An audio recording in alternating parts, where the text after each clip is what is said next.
Chapter 3, Current Electricity.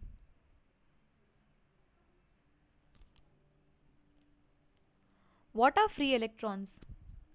Every atom of a metallic conductor has one or more outermost electrons which are very weakly bound to the nucleus. These are called free electrons. As shown in the figure, these electrons can easily move from one part of a conductor to its other parts. The negative charge of the electrons also gets transferred as a result of this motion. The free electrons in a conductor are the carriers of negative charge. Current flowing through a wire. The figure below shows random motion of electrons in the wire.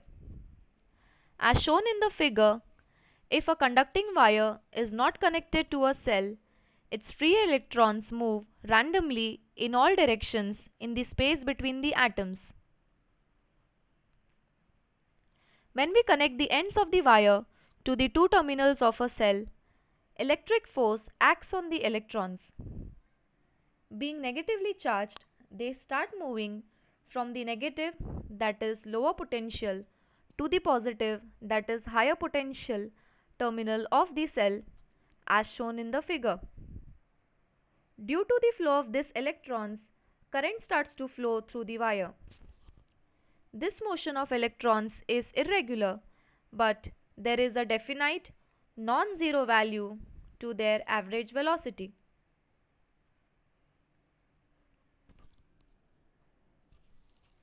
Let us discuss what is electric current. An electric current is the flow of electrons through a conductor.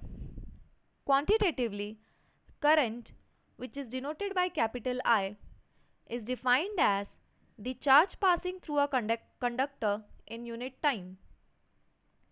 If charge q is flowing through cross section of a conductor in time t, then current is given by the formula I is equal to q upon t.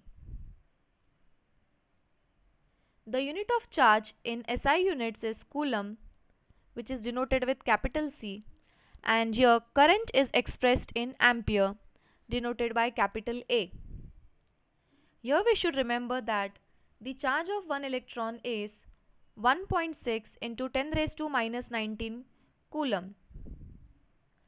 Let us understand the definition of ampere. 1 ampere current is said to flow in a conductor if 1 coulomb charge flows through it every second. Therefore, 1 ampere is given by the formula 1 coulomb upon 1 second. We shall note that even though electrons move from negative end to positive end, conventionally the direction of current flow is taken to be opposite of the direction of flow of electrons, that is, from the positive end to the negative end of a cell.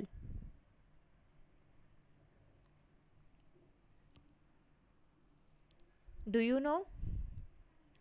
Very small values of current are expressed in the following units.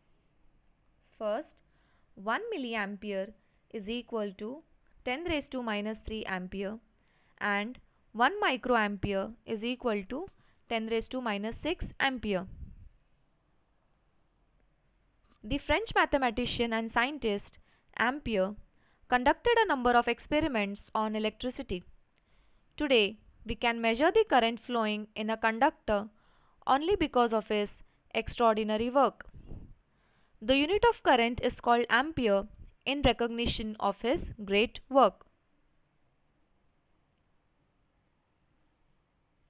Let us solve an example. A current of 0.4 ampere flows through a conductor for 5 minutes. How much charge would have passed through the conductor? Let us see given part of the question.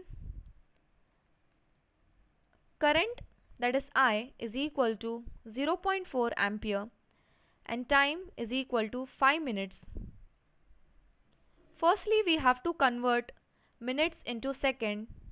So we have to multiply 5 with 60. We get the answer 300 seconds. Formula for charge Q is equal to I into T, which is current multiplied by time. Substituting the values for current and time, we get Q is equal to 0.4 ampere into 300 seconds. Therefore, after multiplying, we get Q is equal to 120 coulomb. Therefore, charge passing through the conductor is equal to 120 coulomb.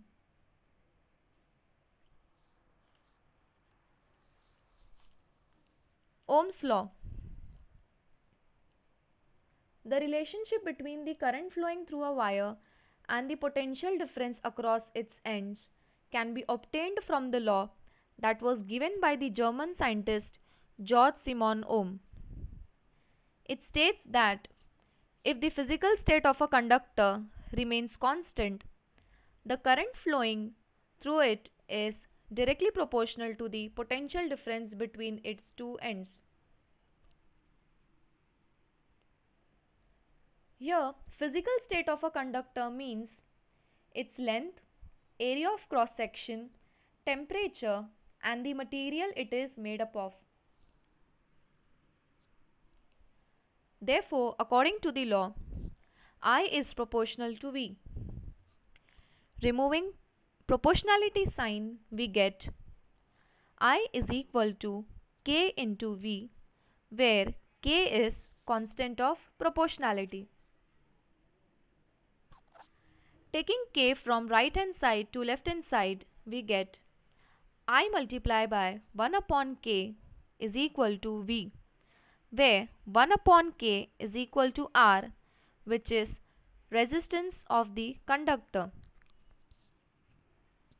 Therefore, I multiply by R is equal to V, hence V becomes I into R, or it can also be written as R is equal to V upon I. This is known as Ohm's law. We can obtain the SI unit of resistance from the above formula, that is R is equal to V upon I. Potential difference and current are measured in volts and amperes respectively. The unit of resistance is called ohm and it is indicated by the symbol omega. Therefore, 1 volt upon 1 ampere is equal to 1 ohm. Based on the formula above, we get the definition of resistance of 1 ohm as if 1 ampere current flows through a conductor when 1 volt potential difference is applied between its ends, then the resistance of the conductor is 1 ohm. Thank you.